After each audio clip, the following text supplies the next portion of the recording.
Welcome back, cozy friends. In this video, we're going to be talking about some cozy games that are really helpful when it comes to mental health, whether you're going through a difficult mental health time or when it comes to healing as you're on your healing journey. Maybe there's some things that you're trying to overcome from a mental health perspective as well, whether you're looking to escape your day-to-day reality, or maybe you're looking for validation in what you're currently experiencing. I guarantee you there is a cozy game for that.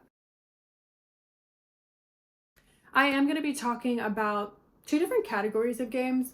I'm going to talk about games that are good for escapism, games where you can really just turn your brain off and you don't really have to think about life. And I'm also going to be talking about games that talk about some heavier mental health themes that we all have experienced at one point or another. So when it comes to games that are validating and maybe reflective of your own experience, one of the games that comes to mind is Night in the Woods. Now, if you follow me on TikTok or Instagram, you know that I love Night in the Woods. I think what makes the game so great is there are a lot of relatable topics. The game touches on being uncertain about your future, struggling with being who you are, going back home, connecting with elements of your past. And for me personally, I am 3 years sober. Without giving too much away, there was one specific scene in Night in the Woods where the main character has to see an ex and gets too drunk.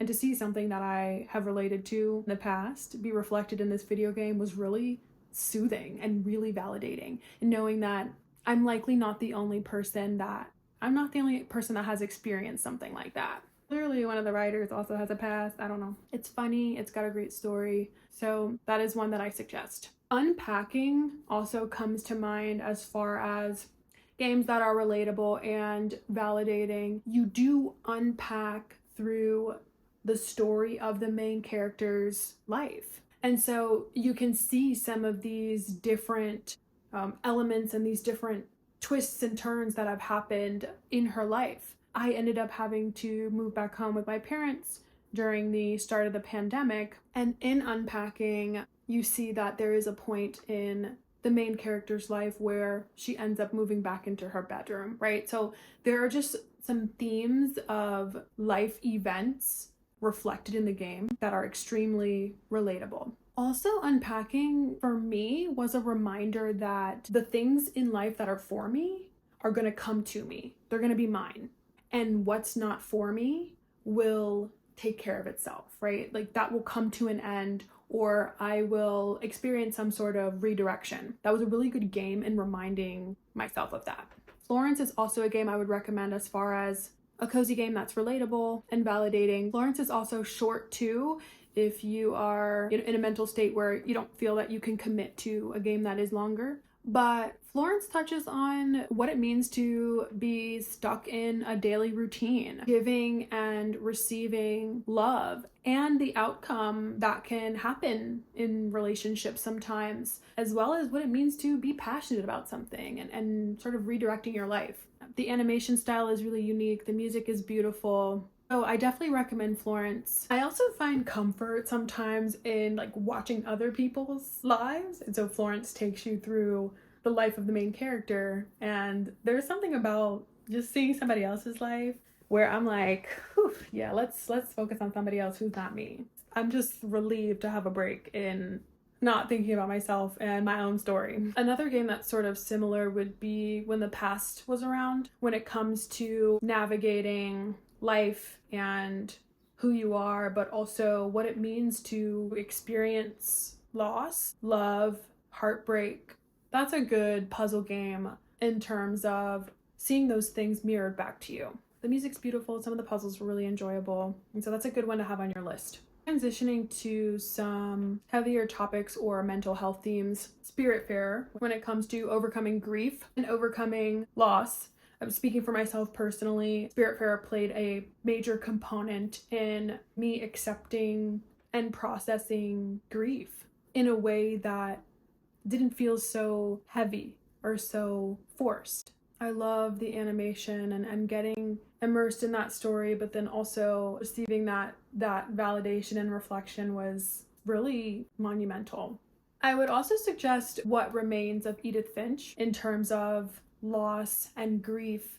This is a more like spookier title, I would say, but very immersive and mysterious, strangely validating in what it can look like to experience loss. My last recommendation, as far as games that are reflective or validating in what we're experiencing from a mental health perspective, would be Omori. I do want to note that Omori talks about some topics that might be really heavy for some people, so definitely do your own research and see if it's something that you would want to move forward with. But Omori touches on depression, anxiety, trauma, and how we escape from reality. But again, also knowing that there are other people out there who are experiencing the same thing, or maybe you know someone close to you that is experiencing or has experienced these things. And so that can also be very, very validating. That's the last one on my list. Definitely do your own research